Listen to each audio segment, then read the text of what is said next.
rencontre avec un chef d'entreprise mayennais tous les matins. C'est Made in Mayenne et c'est avec vous, Pascal. Et ce matin, nous sommes avec Jean-Bernard Rallier. Bonjour. Bonjour. Bienvenue dans nos studios. Merci. Comment est-ce que vous commencez la journée? En règle générale, vous la commencez pas tous les matins en venant dans un studio de radio, par exemple? Non, ça c'est exceptionnel en ce qui me concerne. Non, la journée, elle passe systématiquement dans un premier temps au bureau. Et puis après, assez rapidement, en déplacement extérieur, rendez-vous clientèle. Vous avez 49 ans, vous gérez avec un associé et 2 collaboratrices un cabinet spécialisé dans la protection sociale et la gestion de patrimoine. Cabinet que vous avez créé en 2002 à Laval et qui possède une antenne à Rennes. Que faisiez-vous au fait avant 2002? Alors j'ai travaillé pendant 14 ans dans les réseaux bancaires. Et 2002, c'est effectivement assez important puisque à une journée près, hier, c'était le 13e anniversaire puisque c'était un 1er octobre. D'accord, écoutez, bon anniversaire avec une journée de retard. Pourquoi un deuxième cabinet et pourquoi à Rennes?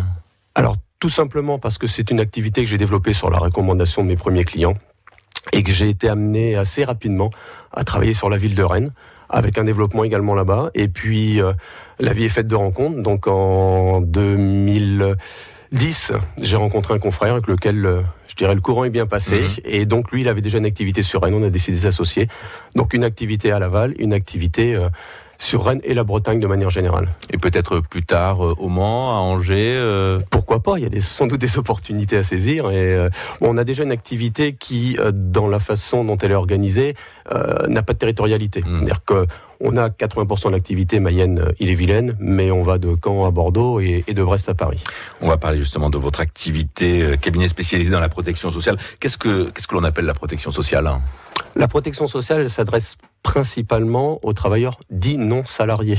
Parce que le salarié a une protection sociale organisée au sein de son entreprise, et également avec le régime de sécurité sociale.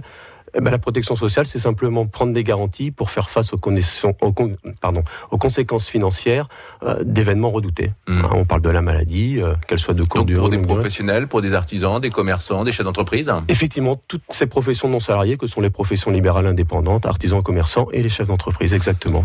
Et alors, vos clients aujourd'hui sont mayennais essentiellement?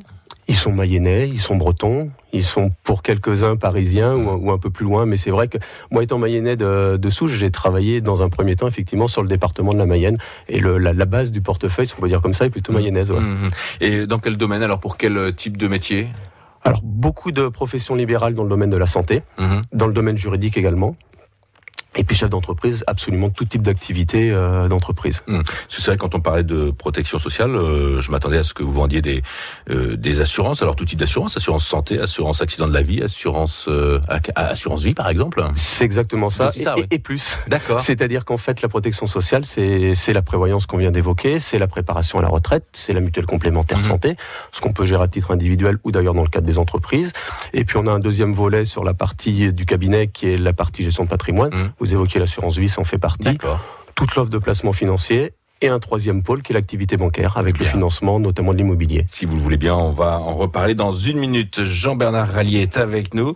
Il est donc chef d'entreprise avec un associé de 2 collaboratrices. Il possède donc un cabinet de protection sociale et de gestion de patrimoine à Laval, la RN. Il est 9h moins le quart. France Bleu Midi Ensemble. Daniela Lombroso. Une actrice emblématique dans France Bleu Midi Ensemble, c'est Mylène de Mongeau pour une actualité pour le moins insolite puisqu'elle viendra nous présenter sa carrière sous forme de bande dessinée.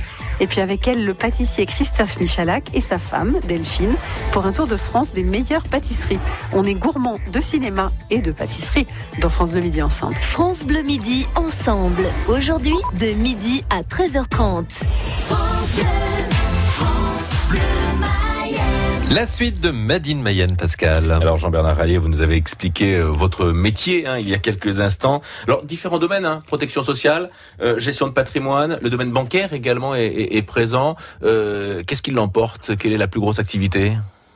L'idéal, ce serait de dire qu'on a un équilibre entre les trois, mais on a bâti notre activité essentiellement sur la notion de protection sociale. C'est le socle, c'est ce qui permet d'ailleurs derrière de constituer un patrimoine. L'idée, c'est de se dire, si j'investis, il faut au moins que mes bases de protection sociale soient solides. S'il y a un pépin, j'ai de quoi faire face. Et alors, vous allez à la rencontre des chefs d'entreprise, des professions libérales, et vous leur faites des propositions. Comment ça se déroule? C'est-à-dire que c'est un entretien où vous essayez de connaître leurs besoins? Alors, si on peut donner une image, je dirais qu'on est le médecin de la santé financière. C'est-à-dire qu'en fait, on fait un diagnostic élaboré sur un questionnement, comme quand on va chez le médecin. Et à partir de là, notre boulot, une fois qu'on a identifié Là où ça fait mal, si je peux dire comme ça, on apporte la prescription. Mais des fois, la personne ne connaît pas forcément ses besoins et justement ne sait pas forcément où ça fait mal. Alors ça, c'est issu de l'entretien qu'on mène effectivement en fonction des échanges qui vont être réalisés. Il y a des étapes de vie incontournables, souhaitées d'ailleurs, d'autres redoutées. Et à partir de là, nous, on est aussi force de conseil et bien évidemment de pouvoir mettre en évidence qu'il y a des moments de vie qu'il va falloir nécessairement préparer financièrement. Vous n'avez pas l'impression qu'on assure tout aujourd'hui dans la société, même nous finalement, on est obligé de tout assurer jusqu'à son portable. Alors, je suis pas tout à fait d'accord avec vous dans le sens où on n'est pas obligé de tout assurer. On peut tout assurer effectivement, ça c'est un choix. Il y a certaines assurances en France qui sont obligatoires, d'autres restent facultatives. Le principe de l'assurance, c'est de couvrir un aléa. Si on est prêt à faire face à cet aléa sans être couvert, on assume le moment venu, à titre individuel, la partie financière. Donc c'est pas une obligation, mais je pense que aujourd'hui aussi, en fonction, et puis on est sur une sensibilité qui est différente. Aujourd'hui, dans notre domaine, on est sur l'assurance de personnes. Donc voilà, je pense que quand on peut mettre quelques centaines d'euros pour couvrir un véhicule, on peut sans doute en mettre autant pour assurer ceux qui sont à l'intérieur. Dans l'actualité, cette loi qui oblige à partir du 1er janvier 2016, qui oblige tous les employeurs à proposer une mutuelle à leurs salariés. C'est important quand même d'en parler. Oui, absolument. Ça va prendre tournure effectivement au 1er janvier 2016.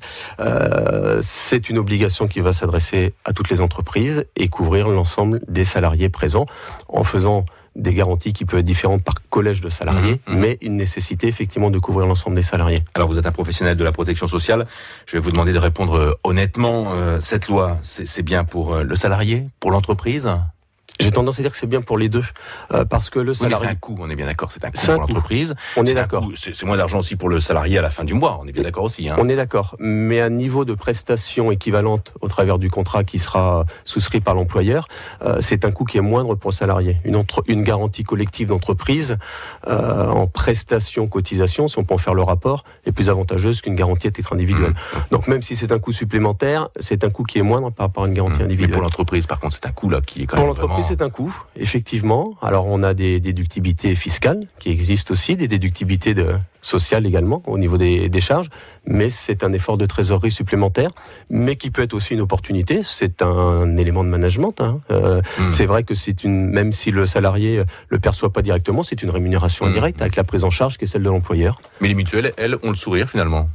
Oui, il y a un marché qui s'ouvre, effectivement, et il y aura bien évidemment beaucoup d'intervenants à vouloir prendre la part du gâteau, c'est certain. Depuis la parution de ce décret, depuis l'annonce donc de cette mesure, je peux imaginer que votre activité a dû connaître un accroissement alors. Oui, ça a été crescendo en début d'année, mais là c'est vrai que depuis la fin du premier semestre, on a une évolution beaucoup plus forte. Et puis tout le monde n'est pas prêt. Alors tout le monde n'est pas prêt. Aujourd'hui, là, le 2 octobre, toutes les entreprises ne sont pas prêtes pour proposer une mutuelle. Il nous reste du travail. Bon, écoutez, on va vous souhaiter bon courage. Merci à vous. Un grand merci d'avoir été avec nous ce matin dans nos studios. Je le rappelle, vous êtes Jean-Bernard Rallier, à la tête donc de 2 agences avec un associé, une agence donc à Laval et une agence également à Rennes. Très bonne journée. Merci.